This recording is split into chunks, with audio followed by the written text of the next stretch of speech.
जय श्री राम। मैं पूनम स्वामी आप सभी का मेरे YouTube चैनल पे स्वागत करती हूँ। अभी तक हम बेसिक ज्योतिष को कैसे पढ़ें, कैसे भाव देखें, कैसे राशियां देखें, कैसे ग्रहों को समझें, उनके कारतत्व को समझें, भावों से क्या देखा जाता है। अब हम इनसे प्रिडिक्शन कैसे करें, हमारा ये प्रैक्टिकल की तरफ चल गया है। क्लासेस हमारी प्रैक्टिकल की तरफ चल गई है कि प्रिडिक्शन कैसे करें। प्रिडिक्शन में जाने से पहले कुछ टॉपिक्स हैं जिनके बेसिक्स हमें पता होने चाहिए और क्लैरिटी होनी चाहिए उन टॉपिक्स पे कि उन्हें कितना यूज करना है और किस हद तक उनको यूज करना है। क्योंकि जो मेरे बेसिक स्टूडेंट्स होते हैं वो इन टॉपिक्स में ही घूमते रह जाते हैं। अगर हमारे दिमाग में ये टॉपिक्स इतने ज्यादा बैठ जाएं तो हम प्रिडिक्शन नहीं निकाल सकते। क्योंकि मेरे स्टूडेंट कुछ ऐसे हैं जो दशा भी आपको कुछ भी सिखाया जा रहा है तो वो कहेंगे कि ये तो इसका शत्रु है, ये तो इस उच्च का है, ये तो नीच का है। और वो उसी में रह जाते हैं। एक्चुअल बड़ी बड़ा जो कहते हैं कि ब्रॉड फेज में कुंडली को नहीं देख पाते। ये सभी टॉपिक ऐसे हैं जिनको आप साइड पे नहीं कर सकते, आपको इनको समझना बहुत जरूरी है। लेकिन श्री के एन राव सर ने अपनी बुक है हिंदू ज्योतिष का सरल अध्ययन के अंदर कहा है कि ग्रहों को स्थितियों को बहुत उदारता पूर्वक समझना चाहिए। अक्षर से अक्षर इनका प्रयोग नहीं करना चाहिए। इन्हीं सभी टेक्निक्स में संतुलन करने की कला ही ज्योतिष है। आप उन्होंने साफ लिखा है कि इन सिद्धांतों को याद रखने पर बल दिया जाना चाहिए, लेकिन इन सिद्धांतों का अत्यधिक प्रयोग भी नहीं करना चाहिए, ना इनकी अनदेखी करनी चाहिए। यही मैंने आपको बार बताया कि ज्योतिष इन सबको संतुलन करने का तरीका है। श्री पराशर ऋषि ने सभी बुक्स के अंदर आपके ये लिखा है कि ये ग्रह शत्रु हैं, ये मित्र है, ये उच्च नीच है, यही टॉपिक्स हैं सारे। उच्च नीच है, केंद्राधिपति दोष, अस्त, वक्री और नीच भंग राजयोग। मेरे तो कर्माधिपति धर्माधिपति योग बन रहा है पर मुझे इस दशा में ये क्यों नहीं मिल रहा है। हर सूत्र के अपवाद हैं, हर कुंडली अलग है। हमको ये समझने की जरूरत है कि जो बुक्स में अक्षर से अक्षर लिखा गया है वो कुंडली में ग्रहों की स्थिति के अनुसार बदल जाता है। तो आज हमारा इसी टॉपिक पहला टॉपिक है कि हम कैसे समझे मित्र शत्रु, और उसके बाद है कि मित्र शत्रु आखिर क्यों बताए गए हैं और उनका उपयोग क्या है प्रैक्टिकल एस्ट्रोलॉजी में। मेरा सिखाने का तरीका यही है कि हम ज्योतिष को प्रैक्टिकल रूप में यूज कैसे कर सकते हैं। हमारी क्लास नंबर 29 हो गई है और यहाँ पर जो पहली नेचुरल फ्रेंडशिप जो नैसर्गिक है, जो सभी कुंडलियों में सेम है, नैसर्गिक फ्रेंडशिप जो है उसकी मैंने आपको दिया है। ये वृत्त प्राचर होरा शास्त्र का चैप्टर नंबर 3 है, जिसमें ग्रहों के बारे में, ग्रहों के रूप के स्वरूप के बारे में बताया गया है। ग्रह स्वरूप अध्याय है जो, उसके अंदर से ये मैंने लिया है। यहाँ पर आप देखेंगे कि सूर्य चंद्रमा 9 के 9 ग्रह यहाँ पर दिए गई। वी शांताराम सर की जो ट्रांसलेशन है उसके अंदर से मैंने ये लिया है। यहाँ पर आप देखेंगे कि सूर्य चंद्र मार्स मरकरी ये एक तरफ प्लैनेट और उनके मित्र शत्रु दिए गए हैं। तो ये मित्र शत्रु निकालने का तरीका क्या है? वैसे तो एक समय के बाद आपको ये टेबल याद हो जाती है, आपके दिमाग में बैठ जाती है। चंद्रमा का कोई शत्रु नहीं है, बुध का सिर्फ और सिर्फ चंद्रमा है, मंगल का सिर्फ और सिर्फ बुध है, और न्यूट्रल मतलब जो ना शत्रु है ना मित्र है। ये बेसिक हमें पता होना चाहिए। लेकिन हर बार ये लगाना कि मेरा तो शत्रु है और मेरा ये फल क्यों आ रहा है या क्यों नहीं आया है। मित्र शत्रु ये किसी ग्रह के बल, मित्र शत्रु उच्च नीच अस्त सब किसी ग्रह के बल को समझने का एक पॉइंट है, सिर्फ और सिर्फ एक पॉइंट है कि ग्रह शत्रु क्षेत्री हो गया है तो वो अपनी जो एक्चुअल परफॉर्मेंस उसको देनी थी उसको उसमें थोड़ी कमी आ गई है, बस इतना ही है। ग्रह स्व क्षेत्री मतलब खुद की राशियों में मित्र क्षेत्री हो गया है तो उसकी परफॉर्मेंस जो है उसमें थोड़ा सा बढ़ोतरी हो गई है, बस। इससे ज्यादा हमको इसको बहुत ज्यादा हट की तरह नहीं समझना, वरना आपकी प्रिडिक्शंस नहीं निकलेगी। इसके बाद इनको निकालने का जो तरीका वृहत प्राशर होरा शास्त्र के अंदर दिया गया है कि किसी भी लग्न की, किसी भी ग्रह का को लगन में उसकी मूल त्रिकोण राशि को बिठाइए। मान लीजिए मंगल को हम मानते हैं तो मंगल की मूल त्रिकोण राशि 1 नंबर मेष है।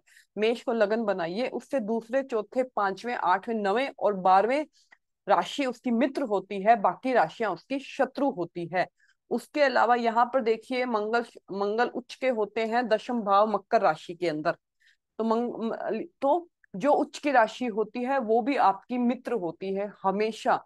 और यहाँ पर जो दूसरी राशि शनि की आती है वो शत्रु क्षेत्री में आती है, इसलिए शनि उसके न्यूट्रल हो जाते हैं, सम हो जाते हैं, ना शत्रु है ना मित्र है।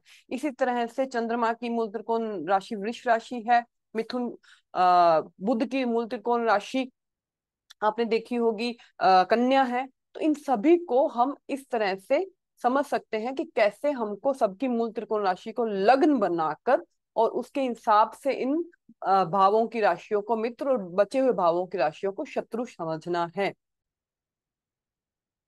इसी से हम समझ सकते हैं कि ये जो टेबल है वो क्यों बनी है, कैसे बनी है। इस टेबल को हमारा समझने का तरीका है कि ये नेचुरल, नैसर्गिक, नैसर्गिक का मतलब है कि सभी चार्ट में ये सेम रहेगी, पर्टिकुलर चार्ट के हिसाब से चेंज नहीं होगी। पर्टिकुलर चार्ट के हिसाब से जो चेंज होगी उसको टेम्परेरी या तत्कालीन फ्रेंडशिप मैत्री बोलते हैं, जो भी उसी चैप्टर में आपको बताई गई है। तो हमने पहले देख लिया कि नेचुरल फ्रेंडशिप की जो ये हमारी टेबल बनी है वो सभी बुक्स में सेम है। तो राहु केतु का भी इसमें दिया गया है। लेकिन जब हम तत्कालीन मैत्री देखते हैं उसमें राहु केतु के बारे में नहीं बताया गया। उस वक्त हम राहु केतु के स्वामी के हिसाब से उसकी मित्रता और शत्रुता देखते हैं। उसके उसके बाद हम देखते हैं टेम्परेरी फ्रेंडशिप या तत्कालीन मित्रता, जो हर किसी की कुंडली में अलग होती है ग्रहों की स्थिति के हिसाब से। तो ग्रहों की स्थिति के हिसाब से ये कहा गया है कि अगर किसी की कुंडली में कोई भी ग्रह है, मान लीजिए यहाँ पे मैंने मंगल का उदाहरण लिया है कि मंगल फोर्थ हाउस में बैठता है, तो उसे पीछे के 3 घरों में और आगे के 3 घरों में जो भी ग्रह बैठे हैं, आप देख लीजिए उन राशियों में जो भी ग्रह बैठे हैं वह आपके अस्थायी रूप से मित्र हो जाते हैं। जो पहले वाले थे वो स्थायी रूप से थे और ये अस्थायी रूप से मित्र हो जाते हैं। और बाकी अन्य भावों में जो ग्रह बैठे हैं, साथ में बैठे हैं, मतलब मंगल के साथ में भी कोई ग्रह बैठा है तो वो भी तात्कालिक अस्थायी रूप से शत्रु हो जाता है और पहले की 3 राशियों में, बाद की 3 राशियों में अस्थायी रूप से मित्र बन जाते हैं। तो ये एक टेबल बनती है। पहले वो बनती है नेचुरल, जो नैसर्गिक फ्रेंडशिप है। फिर कुंडली के हिसाब से आपकी बनती है टेम्परेरी फ्रेंडशिप बनती है। और फिर उन दोनों को कंपाउंड कर कर, उन दोनों को मिलाकर पंचधा मैत्री जिसका नाम है, जिसको इंग्लिश में बोलते हैं कंपाउंड फ्रेंडशिप बनती है। जो आपको एस्ट्रो से जो हमारे फोन के अंदर ऐप होती है उसके अंदर जब हम फ्रेंडशिप वाले कुंडली डाल के कुंडली जब देखते हैं तो फ्रेंडशिप वाले पेज पे जाते हैं तो वहां आपको पंचधा मैत्री मिल जाती है कि हमें हमारा कौन सा ग्रह पंचधा मैत्री के अंदर हमारी कुंडली के हिसाब से मित्र शत्रु बने हैं, जो हमारी कुंडली के हिसाब से हमें फल देंगे। तो जब कोई ग्रह अगर टेम्परेरी में फ्रेंड बन जाए और इसमें अपने नैसर्गिक में फ्रेंड बन जाए तो एक्सट्रीम फ्रेंडशिप बन जाती है, परम मित्र बन जाता है। उधर न्यूट्रल है इधर फ्रेंड है, या ऑपोजिट कर लीजिए आपका, उधर फ्रेंड है इधर न्यूट्रल, तो नॉर्मल फ्रेंडशिप है। और अगर दोनों में ही वो एनिमी रहता है, जैसे मंगल बुध को अपना शत्रु मानता है, तो अगर यही सेम चीज उसके टेम्परेरी में भी बन जाए तो वो एक दूसरे से एक्सट्रीम शत्रु बन जाते हैं, अति शत्रु, न्यूट्रल एनिमी। सेम वो एक सिंपल सा लॉजिक चलता है जो कंपाउंड फ्रेंडशिप पंचधा मैत्री को बनाने का तरीका है। तो ये आपको यहाँ पे समझना पड़ेगा। अब लोग बोलते हैं सभी बुक्स में दिया गया है ये तरीका, अब इनको यूज कैसे करें। इनको यूज करने का तरीका है कि ये ग्रह, पहली चीज ये दशाओं में इनको यूज किया जाता है कि दशा जब हम मैं विमशोत्री दशा ही देखती हूँ तो विमशोत्री दशा में हम इसको यूज कर सकते हैं। जब ग्रहों का महादशा, अंतरदशा, प्रत्यंतर दशा बनती है तो उनके संबंध आपस में पंचदा मैत्री के हिसाब से कैसे हैं, जो हम दशाएं सीखेंगे जब उसमें आगे सीखेंगे।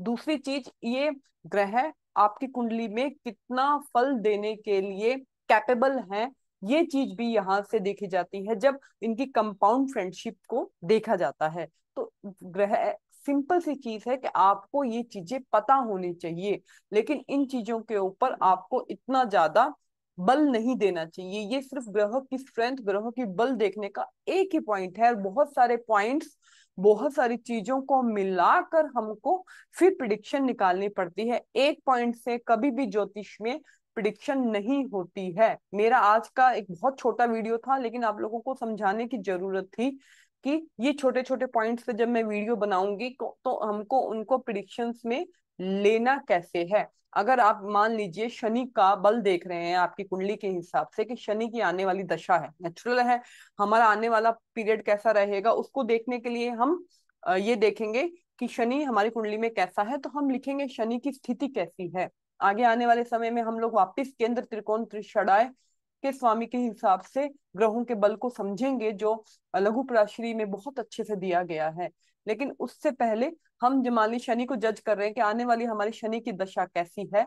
तो एक पॉइंट बनता है कि शनि आपकी कुंडली में मित्र क्षेत्र में है, तो एक पॉजिटिव पॉइंट बनता है। उसके बाद शनि आपकी स्वय राशि में है, ये दूसरा पॉजिटिव पॉइंट बनता है। उसके बाद शनि आपका केंद्र में है या त्रिकोण में है। केंद्र के जो ग्रह होते हैं वो न्यूट्रल होते हैं, तो वो आपकी कुंडली में तो ये सारे पॉइंट्स मिलकर आपको बताएंगे कि आपकी कुंडली में आने वाली दशा शनि की कैसी है। सिर्फ उच्च हो जाने से, नीच हो जाने से, अति शत्रु हो जाने से, तो ग्रह खराब नहीं हो जाता। और बहुत उच्च होने से, परम उच्च का मतलब उसका मेन उच्च पॉइंट है। परम उच्च हो जाने से या अति शत्रु हो जाने से वो हमेशा पॉजिटिव नहीं होता। उसकी ग्रह की स्थिति कि वो किन भावों में बैठा है, भावों के बारे में मैंने अपनी क्लास नंबर 3 या क्लास नंबर 4 में आपको समझाया है कि कौन कौन से भाव है। अब हम ये समझेंगे कि इन भावों से बल को कैसे डिसाइड करना है कि कोई ग्रह आपकी कुंडली में कब जाकर शुभ फल देने लायक बनता है, या जल्दी फल, कारक है कारक, जल्दी फल देने लायक बनता है अपनी दशाओं के अंदर। उनको हम कैसे इकट्ठा करेंगे, उससे पहले हमें ये चीजें समझने की जरूरत थी। और कुंडली में हमारी, हम ज्योतिष किसी की सहायता कैसे कर सकते हैं। मेरे पास कंसल्टेशन के लिए लोग बहुत आते हैं मेरे इंस्टाग्राम पेज पर कि आप कंसल्टेशन लेते हैं। मैं कंसल्टेशन लेती हूँ, लेकिन मैं एक आपको बहुत सरल सी चीज बता दूं कि आपकी कुंडली में क्या होने वाला है, हम सिर्फ आपको थोड़ा सा गाइड कर सकते हैं। ज्योतिष परमपिता परमेश्वर ही जानते हैं कि एक्चुअल में क्या आपके साथ घटित जीवन में होने वाला है। और अगर ये कोई, अगर मैं कहूँ कि मैं आप भाग्य बदल सकती हूँ या मैं आपकी दशा, ये बिल्कुल भी, मैं पर्सनली इस चीज को डिनाई करती हूँ कि मेरे पास ऐसा कुछ भी नहीं है कि मैं आपका भाग्य बदल सकूं या मैं आपकी दशा बदल सकूं। आपके जीवन में क्या होगा, क्या घटनाएं होंगी, आपकी दशा ही डिसाइड करेगी कि आपके साथ क्या होगा। दशा पॉजिटिव है आपकी कुंडली के अंदर तो आपको अच्छा ज्योतिष मिल जाएगा। और और अगर आपकी कुंडली के अंदर दशा ही अच्छी नहीं है तो आपको अच्छा ज्योतिष या अच्छा गुरु गाइड करने वाला नहीं मिलेगा। तो कोई भी आपका भाग्य नहीं बदल सकता। आपका भाग्य आप अपने प्रारब्ध, आपके पिछले जन्म के कर्मों की वजह से आपका प्रारब्ध बना है, उससे आपका भाग्य बना है, तो उनसे ही आपका भाग्य डिसाइड होता है कि आपके भाग्य में क्या लिखा है। तो मैं सिर्फ आपको थोड़ा सा गाइड कर सकती हूँ आपकी कुंडली देखकर, ना मैं आपका भाग्य बदल सकती हूँ और ना मैं आपकी दशा बदल सकती हूँ। और ये आपको, हर आम इंसान को समझना चाहिए कि ज्योतिष के खुद का लेवल कितना है कि वो क्या कर सकता है। और अगर ज्योतिष का लेवल इतना अच्छा होता तो हर ज्योतिष किसी भी दुख से अपने आप को निकाल लेता, हर ज्योतिष करोड़पति होता और हर ज्योतिष को हर सुख मिले होते अपने जीवन के अंदर। तो ये समझना चाहिए हमें कि ज्योतिष आपकी कितनी सहायता कर सकता है। इसलिए मैंने ये बेसिक ज्योतिष के कोर्स बनाए कि आम आदमी भी, जिनको ज्योतिष नहीं आती, मैं सरल रूप से इसको सिखा सकूं और उनको समझा सकूं। तो आप लोग इनको समझिए कि मैत्री शत्रु को कैसे प्रयोग करते हैं। बहुत छोटे छोटे वीडियो आप सब इन सब टॉपिक्स पे आने वाले हैं, उनको देखते रहिए। तब तक के लिए धन्यवाद।